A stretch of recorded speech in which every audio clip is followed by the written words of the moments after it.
Sec, hindi lang flood control projects ang problema natin ngayon. Ayon po mismo kay DepEd Secretary Sonny Angara, meron daw pong mahigit 1,000 classrooms na na-turn over ng DPWH ang hindi pa rin daw po tapos hanggang sa ngayon. May mga sinasabi po na kulang sa pintura, walang kuryente, kaya hindi daw po nagagamit ng mga estudyante. Nagkaroon na po ba kayo ng ugnayan kay Secretary Angara ukol po dito? Nakita ko nga po yung statement ni Sec Sonny at ako po this week makikipag-ugnayan na sa kanya para po matignan namin ito at maayos. Alam mo, ako po, sa lahat ng pinagdaanan kong trabaho sa gobyerno, yan ang pinaka nagagalit po ako Yung trabahong hindi tapos at hindi maayos. Kailangan po, lahat ng trabaho ng gobyerno dapat maayos.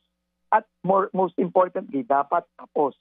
At para sabihin po ni Sec Sonny na unusable itong mga turnover. Pagka kasing turnover, ang ibig sabihin nun, tapos na pero para sabihin po ni Sec Sonny, talaga nakakabahala po ito, nakakagalit, na yung turnover hindi nila magamit. So, talaga pong pagtutuuan na namin ng pansin ito this week immediately.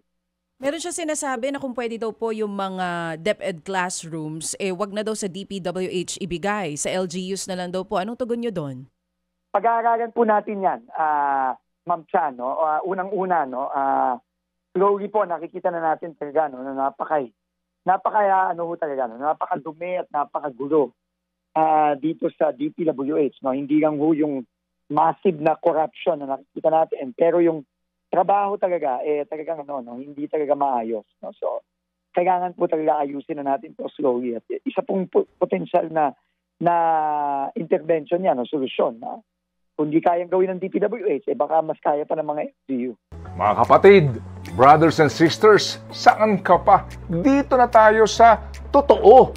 Dito na tayo sa True FM. Mga kapatid, mag-subscribe and follow po kayo sa social media accounts ng True Network PH. Yan po kami, hanapin nyo lang True Network PH, Facebook, Instagram, YouTube, TikTok, and podcast. Mapa Apple or Spotify man yan, mahahanap nyo kami. Lahat ng mga napapanood at napapakinggan nyo po sa programa, nasa social media accounts namin yan. So, paano mga kapatid? See you sa social media!